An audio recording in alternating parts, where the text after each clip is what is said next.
বাড়িতে এরকম ক্রিস্পি ধোসা বানাতে গেলে অবশ্যই আজকের টিপসগুলো ফলো করো। তো আমি এখানে যেরকমভাবে ধোসাটা বানিয়েছি চলো তোমাদের সঙ্গে শেয়ার করি। তো এখানে নিয়েছি 1 কাপ বিউলির ডাল এবং 3 কাপ কাঁচা চাল। কাঁচা চাল বলতে এখানে তোমরা ধোসা চালও বলতে পারো বা আতপ চালকেও নিতে পারো। তো এখানে যেরকম তোমরা পরিমাণে বিউলির ডাল নেবে তার 3 গুণ পরিমাণে চালটা নেবে। তো আমি তারপর সকালে ভিজিয়ে আমি রাতে বেটে নিয়েছিলাম এবং বেটে রাখার পর আমি এটাকে সারা রাত ধরে রেখে দিয়েছিলাম। সারা রাত রাখার পর দেখো এটা কিন্তু এরকম ফুলে উঠেছে। মানে যতটা আমি বেটেছিলাম তার ডবল কিন্তু হয়ে গেছে। আর এটা কিন্তু ফ্রিজে রাখলে চলবে না, এটা কিন্তু তোমাকে বাইরে রাখতে হবে। তো তারপর দেখো আমি আলুর পুরটা তৈরি করে নেবো। তার জন্য নিয়েছি আমি তেলের মধ্যে তোমার সর্ষে এবং তারপর দেবো বিউলির ডাল এবং দেবো রসুন কুচি। তোমরা এটাকে নিরামিষভাবেও খেতে পারো, কিন্তু আমি এখানে আমিষভাবে বানিয়েছিলাম তার জন্য আমি কিন্তু রসুন পেঁয়াজটা অ্যাড করেছি। আর এখানে কিন্তু ফোড়নটা খুবই গুরুত্বপূর্ণ। এবার দিলাম হচ্ছে শুকনো লঙ্কা। শুকনো লঙ্কা দেওয়ার পর কিছুটা ভেজে নেব যাতে রসুনটা একটু লাল হয়ে যায়, তারপর দিয়ে দেবো ক্যারি পাতা। এখানে কিন্তু ক্যারি পাতা অবশ্যই দিতে হবে, কারণ সাউথ ইন্ডিয়ান সব রেসিপিতে আমরা কিন্তু ক্যারি পাতা মাস্ট। তোমরা ক্যারি পাতা ছাড়া কিন্তু সাউথ ইন্ডিয়ান বেশিরভাগ রেসিপি হবে না। তারপর দিলাম পেঁয়াজ এবং পেঁয়াজটাকে ভালোভাবে লাল করে ভেজে নেব। ভেজে নেওয়ার পর আমরা আলুটাকে সিদ্ধ করে নিয়েছিলাম, সেদ্ধ করে সেটাকে ম্যাশ করে নিয়েছি।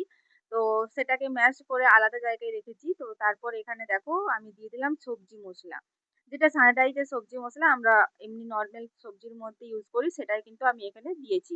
তোমরা চাইলে আলাদা মশলা দিতে পারো, ধোসা মশলা যে পাওয়া যায়, সাম্বারের যে মশলা পাওয়া যায় সেটাও তোমরা দিতে পারো, এটা তোমাদের চয়েস। তো আমি এখানে সবজি মশলা দিয়েছিলাম এবং আলুটা দিয়ে ভালো করে তৈরি করে নিয়েছি আলুর পুরটা। এরপর আমি যে ডাল এবং চাল এবং বিউলির ডালটা বেটে রেখেছিলাম সেটা আমি কিছুটা নিলাম। তার মধ্যে অনলি লবণ অ্যাড করলাম। আর কোনো কিছুই কিন্তু অ্যাড করা চলবে না। তারপর তাওয়াটা গরম হয়ে যাওয়ার পর আমি জল ছিটিয়ে নিলাম। জল ছিটিয়ে নেওয়ার পর ঠিক টেক্সচারটা এরকম হবে। এরকমভাবে তোমাকে দিয়ে ডাবু করে ঘুরিয়ে নিতে হবে।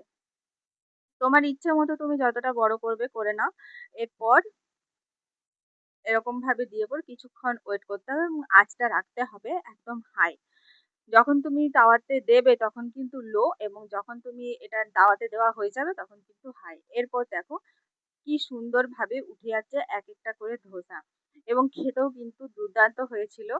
আমি কিন্তু অনেকবারই বানিয়েছিলাম। আমি উড়িষ্যায় ৫ বছর ছিলাম, তখন কিন্তু আমি অনেককেই এরকম বানাতে দেখেছি।